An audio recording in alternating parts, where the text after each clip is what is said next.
नमस्कार साथियों, हमारे YouTube चैनल में आपका स्वागत है। अपनी तैयारी को एक लेवल अप करने के लिए हमारे चैनल को सब्सक्राइब करें, बेल आइकन ज़रूर प्रेस करें। Lucent theory plus question answer series में भारतीय अर्थव्यवस्था के अंतर्गत आज हम अध्ययन करेंगे नीति आयोग का। चलिए शुरू करते हैं।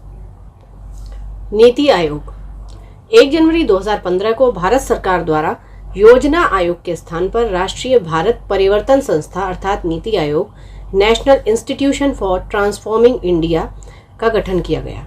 नीति आयोग सरकार के थिंक टैंक के रूप में सेवाएं प्रदान करने के साथ उसे निर्देशात्मक एवं नीतिगत गतिशीलता प्रदान करेगा। और ये कई बार क्वेश्चन पूछा गया है कि सरकार का थिंक टैंक क्या है। ठीक है, तो वो नीति आयोग है। यह केंद्र और राज्य स्तरों पर सरकार को नीति के प्रमुख कारकों के संबंध में प्रासंगिक, महत्वपूर्ण एवं तकनीकी परामर्श उपलब्ध कराएगा।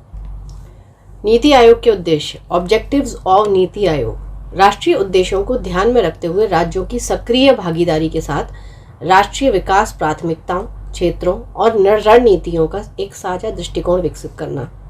ठीक, सशक्त राज्य से सशक्त राष्ट्र का निर्माण, सहयोगपूर्ण संघवाद को बढ़ावा देना, ग्राम स्तर पर योजनाओं का निर्माण करने हेतु तंत्र विकसित करना एवं इसे उत्तरोत्तर उच्च स्तर तक पहुंचना, आर्थिक प्रगति से वंचित रहे लोगों पर विशेष ध्यान देना, अंतर क्षेत्रीय एवं अंतर विभागीय मुद्दों के समाधान हेतु एक मंच तैयार करना, रणनीतिक और दीर्घावधिक नीतियों तथा कार्यक्रमों का ढांचा तैयार करना।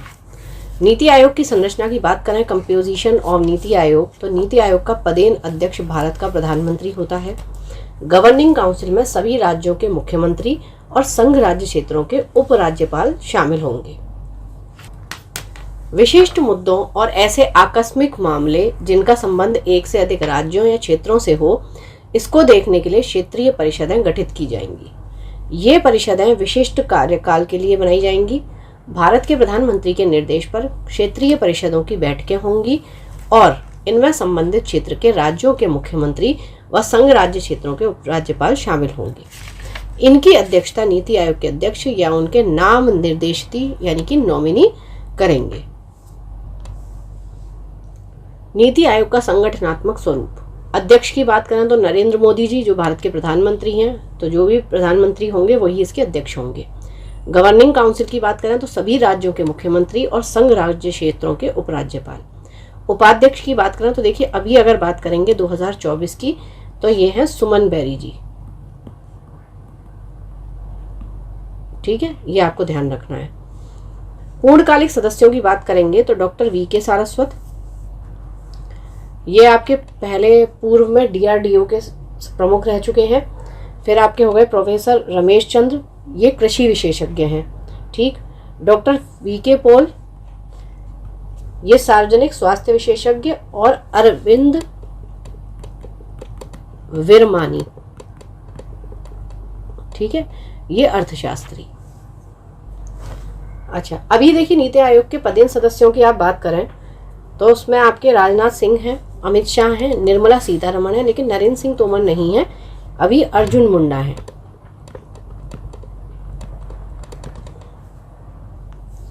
मुख्य कार्यकारी अधिकारी की बात करेंगे तो ये हैं श्री BVR सुब्रमण्यम। ठीक है, ये हम 2024 की बात कर रहे हैं अभी। चलिए, विशेष आमंत्रित सदस्यों की बात करें तो एक हो गए आपके नितिन जयराम गडकरी हो गए। फिर आपके देखिए पीयूष गोयल है, राव इंद्रजीत सिंह है और अश्विनी वैष्णव,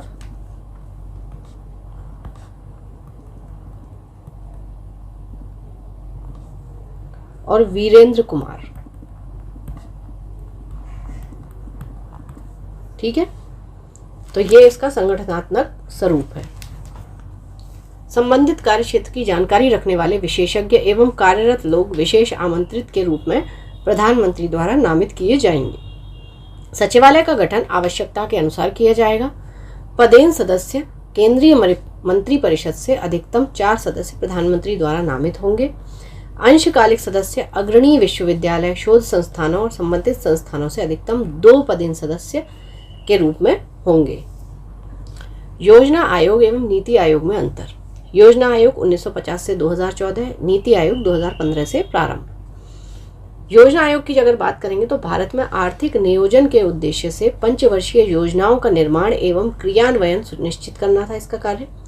भारत में आर्थिक नियोजन के उद्देश्य से नीति आयोग द्वारा 15 वर्षीय विजन, 7 वर्षों के लिए रणनीति और 3 वर्षों के लिए एक्शन एजेंडा का निर्माण करना। ठीक है, ये आपका होता था 5 वर्ष के लिए। योजनाओं के निर्माण में केंद्र सरकार की प्रमुख भूमिका। यहाँ नीति आयोग में क्या होता है, योजनाओं के निर्माण में केंद्र सरकार और राज्य सरकारों की सहभागिता होती है। राज्यों एवं केंद्र शासित प्रदेशों को राज्य योजनाओं के लिए पूंजी का आवंटन करना योजना आयोग का कार्य था। राज्यों एवं केंद्र शासित प्रदेशों को के साथ सहकारी संघवाद को बढ़ावा देना नीति आयोग का कार्य। योजना आयोग की प्रकृति प्रायः केंद्रीकृत थी। योजना आयोग सहित केंद्र सरकार नीति निर्माण एवं क्रियान्वयन में प्रमुख भूमिका निभाती थी। नीति आयोग की प्रकृति प्रायः विकेंद्रीकरण है। नीति आयोग में केंद्र सरकार एवं सभी राज्यों की सरकारें नीति निर्माण एवं क्रियान्वयन में हिस्सा लेती हैं। योजना आयोग में योजनाओं व नीतियों के निर्माण में किसी प्रकार के विश्वविद्यालयों एवं शोध संस्थानों के प्रतिनिधियों को शामिल नहीं किया जाता था। नीति आयोग में योजनाओं व नीतियों के निर्माण में विश्वविद्यालयों व शोध संस्थानों के विशेषज्ञों को शामिल किया जाएगा। नीति आयोग का 3 वर्षीय कार्य एजेंडा 2017 से 18 से 2019-20। आज तेजी से बदलती इस उदारीकृत अर्थव्यवस्था में हमें तीव्र आर्थिक समृद्धि प्राप्त करने के लिए योजनाओं के स्वरूप एवं रणनीतियों में बदलाव करना होगा। इसी उद्देश्य की पूर्ति हेतु भारत में 12वीं पंचवर्षीय योजना के साथ ही पंचवर्षीय नियोजन की अवधारणा को समाप्त कर दिया गया है।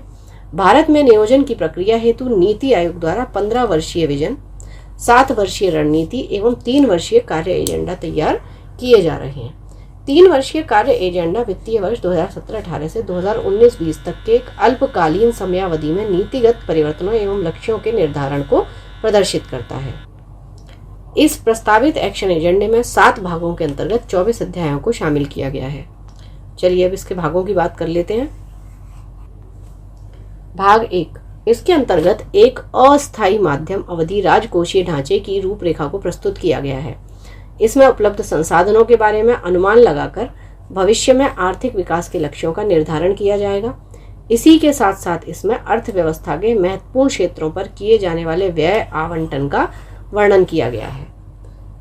भाग 2, इसमें अर्थव्यवस्था के महत्वपूर्ण क्षेत्रों यथा कृषि क्षेत्र हो गया, औद्योगिक क्षेत्र, सेवा क्षेत्र, इसमें किए जाने वाले परिवर्तनों एवं रणनीतियों का वर्णन किया गया है। कृषि क्षेत्र में विकास हेतु क्या क्या रणनीतियां बनाई जाएं जिनसे किसानों की आय को 2022 तक दोगुना किया जा सके। औद्योगिक क्षेत्र एवं सेवा क्षेत्र में उच्च उत्पादकता वाले रोजगार के अवसरों का सृजन करना है। भाग 3 की बात करेंगे तो इसके अंतर्गत क्षेत्रीय विकास की रूपरेखा के बारे में चर्चा की गई है। इसके अंतर्गत शहरी विकास, ग्रामीण विकास एवं क्षेत्र विशेष के विकास हेतु रणनीतियां बनाई गई हैं। इनमें किसी क्षेत्र विशेष की समस्याओं का समाधान करके सभी क्षेत्रों का समान विकास करने का प्रयास किया जाएगा। भाग 4 की बात करेंगे तो इस भाग में विकास के समर्थकों या वाहकों की बात की गई है। ये कृषि क्षेत्र, औद्योगिक क्षेत्र एवं सेवा क्षेत्र के तीव्र विकास में अहम भूमिका निभा सकते हैं। इनमें शामिल है परिवहन एवं संचार प्रणाली, डिजिटल कनेक्टिविटी, सार्वजनिक निजी सहभागिता, ऊर्जा, विज्ञान एवं प्रौद्योगिकी, नवाचार एवं उद्यमशीलता। नवाचार यानी कि इनोवेशन। भाग 5, यह भाग सरकार से संबंधित है जिसमें नीतियों के निर्माण एवं क्रियान्वयन पर बल दिया गया है। इसमें सुशासन, कर प्रणाली, प्रतियोगिता एवं विधि का शासन आदि को शामिल किया गया है। तो अब आपके जो भाग हैं उनका मिलान करने के लिए आ सकता है कि भाग 1 में क्या है, 2 में क्या है, 5 में क्या है, इस तरीके से। ठीक है। भाग 6, इसमें सामाजिक क्षेत्र की चर्चा की गई है जिसमें स्वास्थ्य, शिक्षा और कौशल विकास तथा एक बेहतर समाज के निर्माण पर बल दिया गया है। यह क्षेत्र लोगों के बेहतर जीवन स्तर से संबंधित है एवं एक बेहतर उत्पादक श्रम शक्ति के विकास पर बल देता है जिससे तीव्र आर्थिक विकास प्राप्त किया जा सके। भाग 7 की बात करेंगे तो इस भाग में विकास के संवहनीय होने पर बल दिया गया है। इसके अंतर्गत पर्यावरण सुरक्षा, वनों के अंतर्गत क्षेत्र में वृद्धि करने पर बल दिया गया है। इस बात पर भी ध्यान दिया गया है कि किस प्रकार हम अपने जल संसाधनों का कुशलतम प्रबंधन कर सकते हैं। भारत में आर्थिक सर्वेक्षण वित्त मंत्रालय द्वारा प्रकाशित किया जाता है। चलिए अब इससे संबंधित कुछ क्वेश्चन आंसर कर लेते हैं। नीति आयोग का गठन किस वर्ष में किया गया? 2015। भारत में योजना आयोग का गठन कब हुआ था? मार्च 1950 में। योजना आयोग के स्थान पर नया नीति आयोग जनवरी 2015 से अस्तित्व में आया है। नीति आयोग के पदेन अध्यक्ष किसे बनाया गया है? तो प्रधानमंत्री।